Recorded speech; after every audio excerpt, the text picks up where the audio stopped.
Bismillahirrahmanirrahim. Assalamualaikum warahmatullahi wabarakatuh.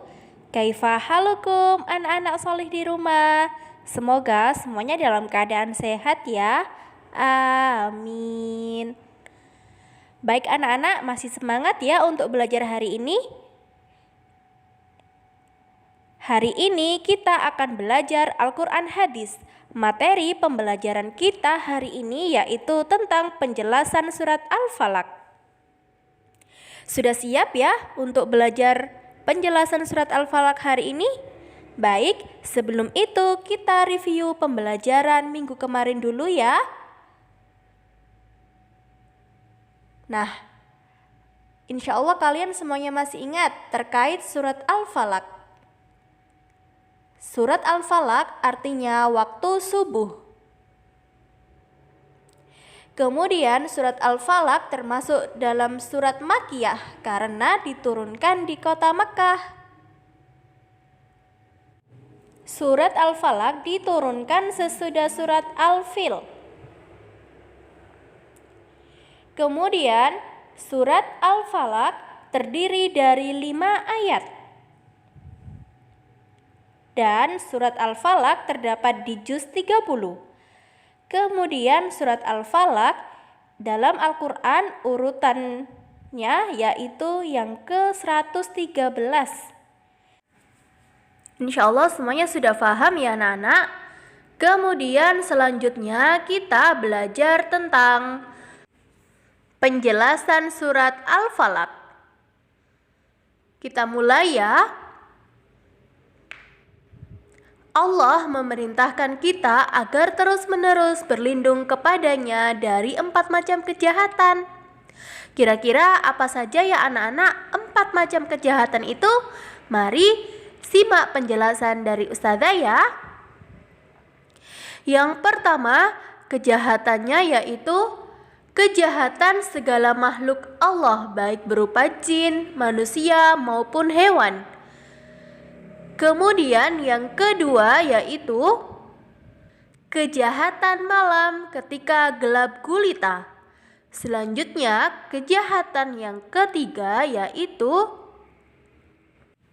kejahatan wanita-wanita tukang sihir.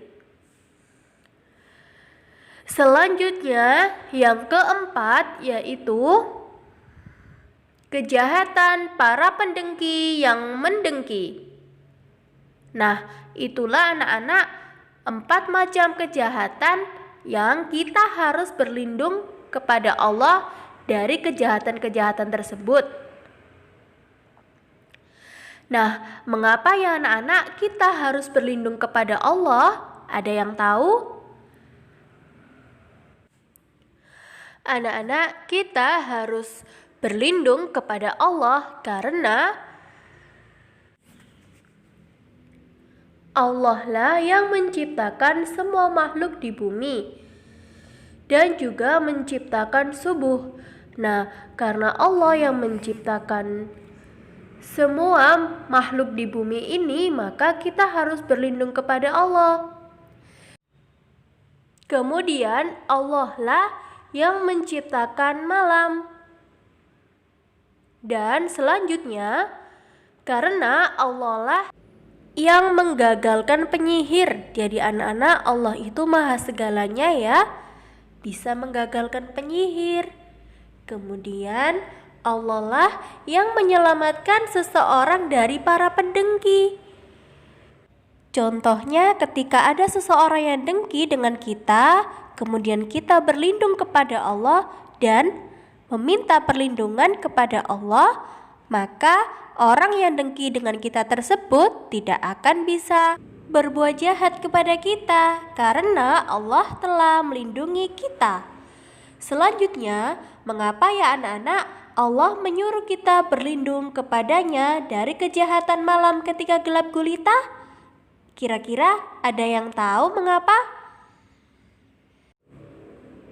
Allah menyuruh kita berlindung kepadanya dari kejahatan malam ketika gelap gulita karena seperti kita tahu ya anak-anak, Pada saat malam itu semua binatang yang berbisa, kemudian binatang buas, juga orang-orang yang jahat seperti pencuri, perampok, dan yang lainnya itu keluar di malam hari.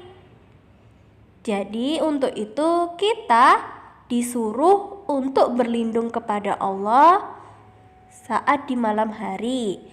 Kemudian mengapa Allah menyuruh kita berlindung kepadanya dari para wanita tukang sihir?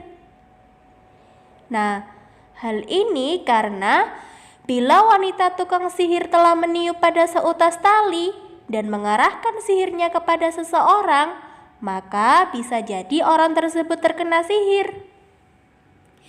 Dan Allah lah yang bisa menghilangkan sihir tersebut.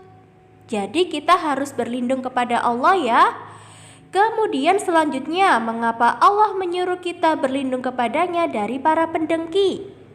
Nah anak-anak, karena orang yang dengki apabila dengki kepada seseorang, maka dia akan menampakkan kedengkiannya, baik dengan cara menyakitinya atau menginginkan terjadinya keburukan kepada orang yang didengki olehnya. Maka dari itu anak-anak, kita harus berlindung kepada Allah ya, agar orang-orang yang dengki kepada kita tidak jadi berbuat jahat kepada kita. Nah, sekarang mari kita membaca surat Al-Falaq bersama-sama. Dimulai dari ta'awud dan basmalah dulu ya. A'udzu billahi minasy syaithanir rajim. Bismillahirrahmanirrahim.